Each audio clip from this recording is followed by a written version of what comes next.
Hey, I'm Ben Leavitt and this is Kelly O'Quinn, and we're going to talk to you about a modern farmhouse. Yes. And high fives. In designing this home, one of the things that was super important to us was that we wanted to try something different. We'd done several farm homes, they were very traditional, and we loved the way they turned out. But in this home, we wanted to do something slightly more modern. As a firm, we are often doing different styles, and so we had been, at this time, doing a lot of modern homes, and we decided to kind of combine those modern homes with one of the more classic farm homes that we had done. And I think that we tried to do that in every space of the home. At that time, we were actually designing another house in the same neighborhood that was fully Scandinavian. So although this is really a classic farmhouse, it does have a little bit of that Scandinavian flavor, and I think some of that influence, where we were really inspired by Nordic kind of at that time, it really bled into this project in a really nice way. I think with Nordic design as well, it's a few elements in this farmhouse that make it a little bit Nordic inspired. I think if you took the blonde wood tones we used throughout the whole house and switched them for a more chocolate color, I think you would find this no longer looks like a Scandinavian home. So I think it's finding these few elements within any project, and it allows the direction to kind of switch from one style to the next.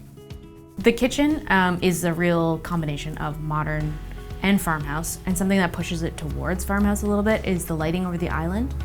We chose these really amazing industrial kind of factory pendants in white, and they sit over a very modern kitchen.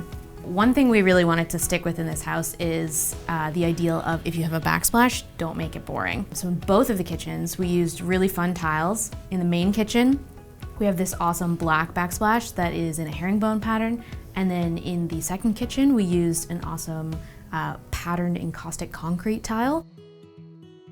You know, in this kitchen we used 4 different types of cabinetry. We used white oak, we used high gloss white, we used gray, we used a shaker, we used lots of different things. But for me, honestly, it was the introduction of chrome.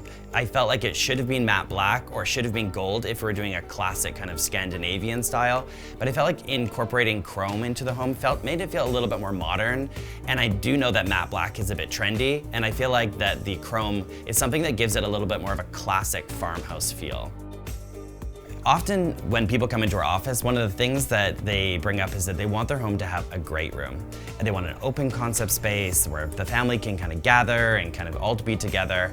But you know, I've built quite a few homes at this point, and the one thing I'll say is sometimes you need a space that's a little bit more private.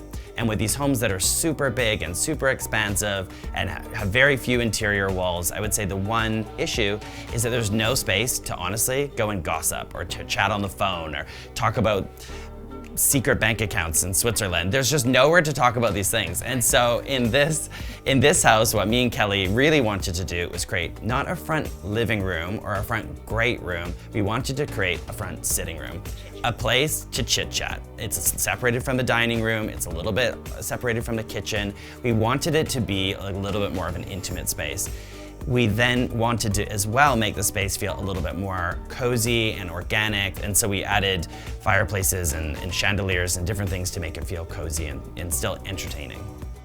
It's important that with an indoor-outdoor kind of space, we wanted to have something that was on the outside kind of welcomed into the inside, and that is the white painted brick.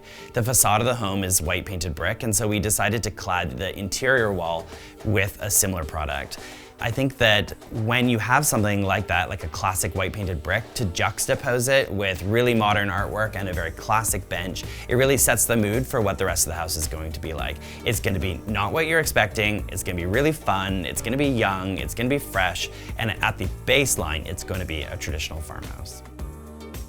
One thing in the home that looks extremely scary, but is actually one of my favorite pieces, are the 2 chairs in the living room. They're from Bernhardt, and they're upholstered in a white fabric.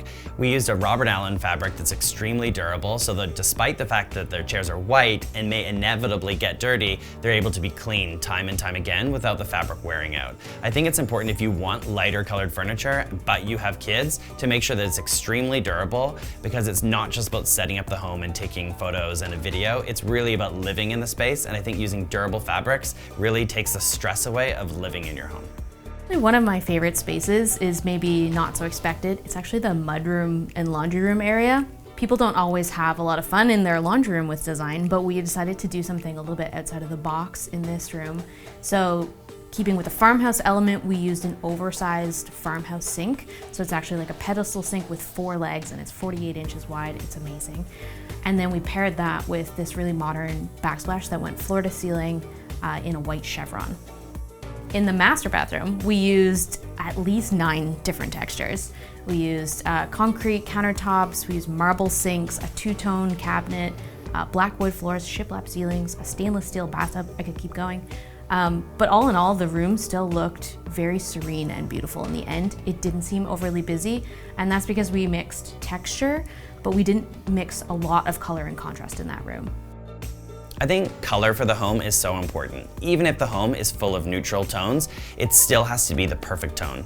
In this home, we use Benjamin Moore. We use the colors for the cabinets, we use it for the walls. We combine things like dollar bill green for the cabinets in the second kitchen, and we also combined them with colors like Simply White for all of the shiplap and for the ceilings, which is a very warm and soothing white that kind of makes the home feel kind of cozy and warm. Do you know, in designing a house, one of the things that we absolutely try to avoid at all costs is the final product is boring. I think I often will say to people that if you're gonna spend all this money and all this time and effort to design a home, don't err on the side of caution and end up with a boring product. And I think one thing that me and Kelly really tried to do was, even though we were working with more minimal color palettes and trying to make it a little more pared down, we really tried to make the home not boring and still have a youthful energy to it. Thanks for watching. I hope you enjoyed our walkthrough of our modern farmhouse today. If you have any comments or questions, just write them below. And if you want to see more content, just click through to our channel and we've got lots more on there.